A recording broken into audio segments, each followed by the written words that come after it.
प्रिय विद्यार्थियों, आप सबका अपनी कोचिंग प्रश्नों में फिर से स्वागत है। आज हम बात करेंगे कक्षा 9 की गणित, जिसमें चैप्टर नंबर 1 प्रश्नमाला 1.1 संख्या पद्धति।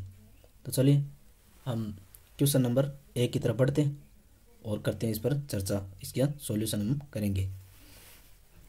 आज इस वीडियो में हम क्वेश्चन नंबर 1, 2, 3 और 4 का सॉल्यूशन करेंगे। तो चलो पहले हम बढ़ते हैं क्वेश्चन नंबर 1 की ओर। क्या शून्य एक परिमेय संख्या है? क्या इसे p बटा q के रूप में लिखा जा सकता है, जबकि p और q क्या है? पूर्णांक है। तो देखिए परिमेय संख्या, पहले तो समझ लीजिए पूर्णांक क्या होता है। पूर्णांक ऋणात्मक संख्या रेखा पर लिखी जाने वाली ऋणात्मक संख्या, जीरो और धनात्मक संख्या। देखो यहाँ से अनंत से आए हम, -2, -1, इधर सारी माइनस वाली, और 0, 1, 2 से अनंत तक। क्या हम p बटा q के रूप में लिख सकते हैं? अगर p बटा q के रूप में लिख सकते हैं तो क्या होगी? परिमेय संख्या। परिमेय संख्या क्या होती है? हम इसको p बटा q के रूप में लिख सकते हैं। तो यहाँ पर देखेंगे हम क्या हम जीरो को भी लिख सकते हैं इस प्रकार से? तो देख लीजिए, यहाँ पर हमें एक शर्त मिलती है, q बराबर नहीं है जीरो के, बाकी तो पूर्णांक ही है। तो चलो बात करते हैं हम, 0 बटा 1 लिख सकते हैं इसको। जीरो को इस प्रकार से लिख सकते हैं ना, जीरो को इस प्रकार से लिखते हैं 0 बटा 2। तो यहाँ पर भिन्न में q के स्थान पर हर में सिर्फ 0 नहीं आएगा, बाकी हम पूर्णांक संख्या लिख सकते हैं। -1 भी हो सकती है, 0 बटा -1, 0 बटा -2, कौन सी भी लिख सकते हैं। सिर्फ और सिर्फ 0 नहीं लिख पा रहे हम, क्योंकि यहाँ पर 0 लिख दिया तो अनंत में चला जाएगा। कोई भी संख्या है अगर उसमें हम 0 का भाग देते हैं तो फिर वो क्या हो जाते हैं? अनंत तक चलता रहता है। जैसे मैं 1 ही ले लूँ, 1 में अगर 0 का भाग दिया तो 1 आने के लिए कितनी बार पहाड़ा बोलेंगे? 0 बार। 0 है, फिर से 1 हो गया। अब और 0 बार कोई सी संख्या से गुणा करो, 2 से करा दो, 3 से करा दो, 0 ही बनेगा। 1 से करा दो, 1 से गुणा कराया तो भी 0, 2 से कराया तो भी 0, चलती रहेगी। 3, 4, 5, 6 अनंत तक कौन सी संख्या से करवा दो 0 ही आएगा। ये चलता रहेगा, रुकने का नाम ही नहीं है यहाँ पर। ठीक है, तो ये कहाँ तक चलेगा? अनंत तक। तो इसलिए इसका जो भागफल आता है वो अनंत बोला जाता है, अपरिमित। चलो, तो हम कह सकते हैं कि 0 को हम p बटा q के रूप में लिख सकते हैं। शर्त यही है कि q के स्थान पर 0 नहीं आना चाहिए बस, बाकी पूर्णांक सभी संख्याएं आ सकती है।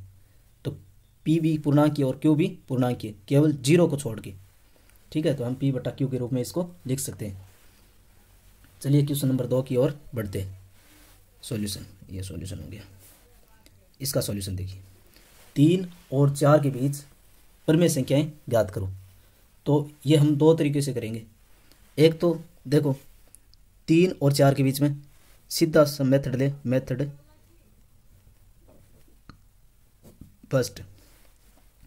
तो हम 3 और 4 के बीच में देखो 3.1, 3 और 4 के बीच में 3.2, 3 और 4 के बीच में 3.3, 3.4, 3.5 और 3.6। दशमलव की संख्या क्या होती है? अगर दशमलव के बाद में अंक है वो शांत हो, अनावर्ती, अनवसानी, अनावर्ती बोल दूँ, आवर्ती बोलूँ, आवर्ती होगी तो ही क्या होगा? ये परिमेय होगा। अगर अनवसानी अनावर्ती हो गया तो ये नहीं। अनावर्ती का मतलब ये होता है कि ये दशमलव के बाद अंक है, जैसे मैं लिख दिया यहाँ पर 3.14576, ये अंक कोई रिपीटेशन नहीं ले रहा है। और एक ऐसे लिख दूँ मैं 3.1457, फिर से 1457, फिर से 14757। ये देखो इन 4 अंकों का रिपीटेशन हो रहा है फिर से। तो इसको हम इस प्रकार से लिख सकते हैं 3.1457 बार के रूप में लिख सकते हैं। तो ये क्या है, ये परिमेय है, लेकिन ये नहीं परिमेय, सॉरी ये तो परिमेय, ये दोनों क्या है, परिमेय संख्या, लेकिन ये रुक नहीं रहा है, तो ये क्या होता है, अपरिमेय होता है। क्या होता है, अपरिमेय संख्या। और ये क्या हो जाएगा, परिमेय संख्या, परिमेय। तो हमें तो यहाँ तक जाना ही नहीं है, यहाँ पर तो इनके बीच में लेना है बस। 3.1 4 और 3 और 4 के बीच में, ये सारी संख्या क्या है, 3 और 4 के बीच में। तो एक तो हो गया ये सिंपल सा मेथड। क्यों कि बेटा 31/10 लिख सकते हैं, P/Q के रूप में हो गया। इसी प्रकार 32/10, 33/10, 34/10, 35/10, ये कट के और हो जाएगा, सरल हो जाएगा। और ये 36/10 हो गया। चलो सेकंड मेथड क्या है, सेकंड मेथड है मेथड नंबर 2। देखो सेकंड मेथड है वो इस प्रकार से कि हम कितनी संख्या पूछिए, 6 पूछिए तो 1 अधिक 6 पूछिए 1 अधिक, ऊपर नीचे गुणा करा देते हैं। 3/7, 1 अधिक कितना, 6 से 1 अधिक 7, 7 से ही ऊपर गुणा।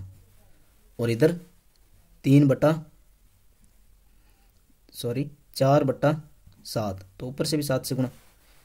अब ये हो गया 7 21, 21/7, और ये 7 28/7।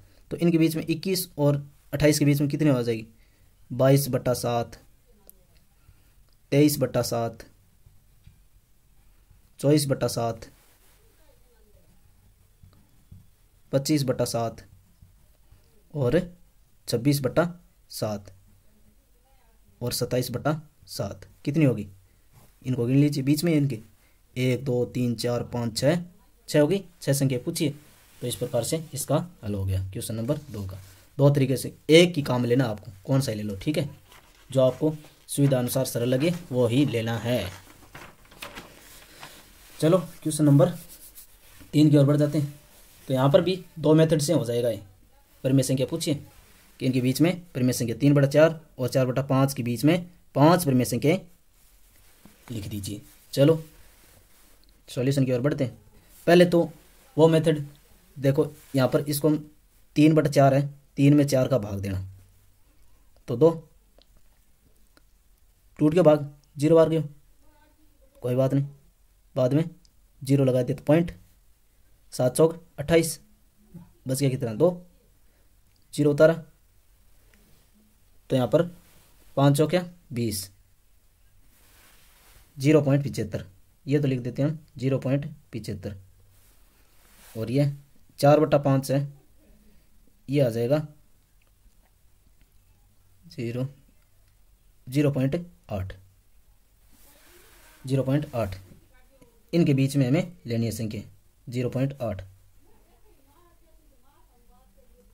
ठीक है।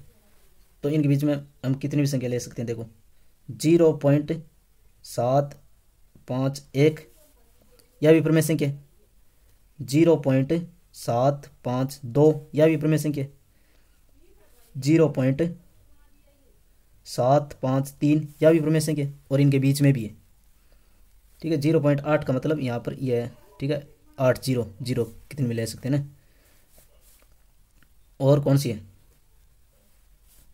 0.754 ले सकते हैं, और 0.755 ले सकते हैं। तो 1 2 3 4 5 5 संख्याएं हो गई, ये इनके बीच की परिमेय संख्या। तो ये आपको लिख देनी है। यहाँ पर ऐसा नहीं है कि हम ये संख्या ले रहे हैं तो उत्तर पुस्तिका में भी यही संख्याएं हों, क्योंकि इन 2 संख्याओं के बीच में अनंत अपरिमेय संख्याएं, हम जैसे चाहें वैसे ले सकते हैं। ये मिलना जरूरी नहीं है कि यही हमें उत्तर पुस्तिका में मिले, लेकिन जो आप लेंगे वो सही होगी, ये मैं आपको गारंटी देता हूँ, ठीक है।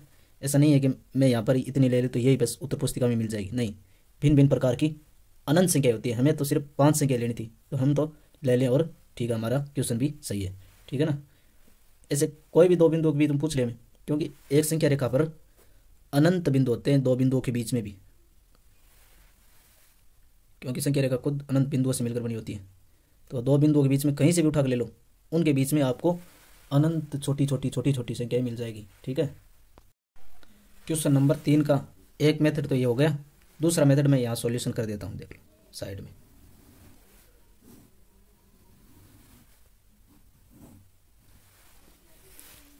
तीन बटा चार और 4/5 यहाँ पर हर है वो समान नहीं, पहले इसका हर हमें समान बना लेना है। देखो तो हर समान बनाने इसको 5 से गुणा और इसको 4 से गुणा, 5 तेरी 15 बट्टा ये लघुत्तम ले लिया तो 5 चौके 20 और ये हो जाएगी 4 चौक 16, 16 बट्टा 5 चौके 20, ये हो गई। अब इसके बीच में 5 संख्याएं याद करनी है। मेथड 2 देते हो इसको, ठीक है। इनके बीच में हम 5 है वो परिमेय संख्या याद करें। 5 बोला है तो 5 बोला तो एक संख्या अधिक ऊपर नीचे गुणा करा दो आप, तो ये हो जाएगी 15 तो 5 संख्या पूछिए 6 से गुणा करा दो, चकड़िया 90 बट्टा 6 ने 20 से भी गुणा, 20 चक्की 120 और इसको भी 16 चक्की 96 और ये हो जाएगी 20 चक्की 120। अब इनके बीच में 6 संख्या आपको पता है कौन सी हो सकती है, 91 बट्टा 120। इनके बीच में लिख रहा हूँ मैं, बीच वाली है, ठीक है। जो भी आएगी संख्या 6, 92 बट्टा 120, 93 बट्टा 120, 94 बट्टा 120, 95 बट्टा 120। ये देखो ये परिमेय संख्या है, 1 2 3 4 और 5, ये हो गई 5 संख्या। अब देखते हैं हम क्वेश्चन नंबर 4, इसकी ओर आगे बढ़ेंगे। तो देखो क्या निम्नलिखित कथन सत्य है? अगर सत्य है तो कारण भी देना है, कारण सहित उत्तर भी देना है। इसका पार्ट्स है, पहला प्रत्येक प्राकृत संख्या एक पूर्ण संख्या होती है। क्या यह कथन सत्य है? सत्य है तो क्यों? ठीक है, तो प्रत्येक प्राकृत, पहले तो आपको प्राकृत संख्या कौन सी होती है? 1 2 3 अनंत तक चलेगी। और पूर्ण संख्या हो जाएगी, इसमें जीरो भी ऐड होता है, 0 1 2 3 4 डैश डैश जो भी ना अनंत तक चलेगी। तो अब बोला क्या कथन में, प्रत्येक प्राकृत संख्या एक पूर्ण संख्या होती है। हाँ बिल्कुल, देखो 1 है पूर्ण है, 2 पूर्ण है, 3 पूर्ण है, यहाँ पूर्ण संख्या में आ रही है 1 2 3 4 आ रही है ना, तो एक कथन क्या हो जाएगा? सत्य हो जाएगा, सत्य कथन है। क्योंकि हम कह सकते हैं कि प्रत्येक प्राकृत संख्या है वो पूर्ण संख्या ही होती है, ठीक है। अब यहां पर बोला पार्ट्स 2,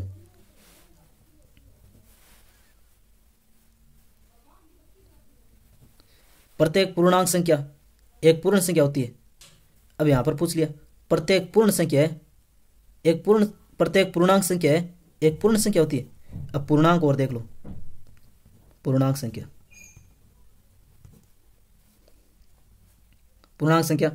ऋणात्मक अनंत से 0 की ओर अग्रसर, -2 -1 0 1 2 धनात्मक संख्या, यह भी अनंत तक। प्रत्येक पूर्णांक संख्या पूर्ण संख्या यहां पर लिखिए, प्रत्येक पूर्णांक संख्या एक पूर्ण संख्या होती है। क्या यह पूर्ण है? नहीं है ना। क्या यह पूर्ण है? इनमें नहीं आ रही ना। अब हाँ ये आ रही है, लेकिन यह भी तो, ये पूर्णांक में तो यह संख्या भी आती है। तो प्रत्येक पूर्णांक संख्या है वो पूर्ण संख्या नहीं होती। क्यों नहीं होती? क्योंकि माइनस वाली संख्या है, ऋणात्मक संख्या है, वो पूर्ण संख्या नहीं होती है। अतः एक कथन क्या हो जाएगा? असत्य। अब बात करते हैं पार्ट्स 3।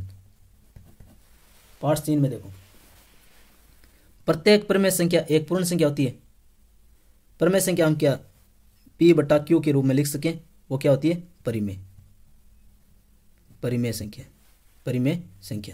P बटा Q के रूप में लिख सकते हैं, वो क्या होती है? परिमेय संख्या। हाँ, एक को हम 1/1 लिख सकते हैं, 2 को हम 2/1 लिख सकते हैं, 2/2 लिख सकते हैं, लेकिन 3/5 आ गई, क्या ये पूर्ण संख्या है?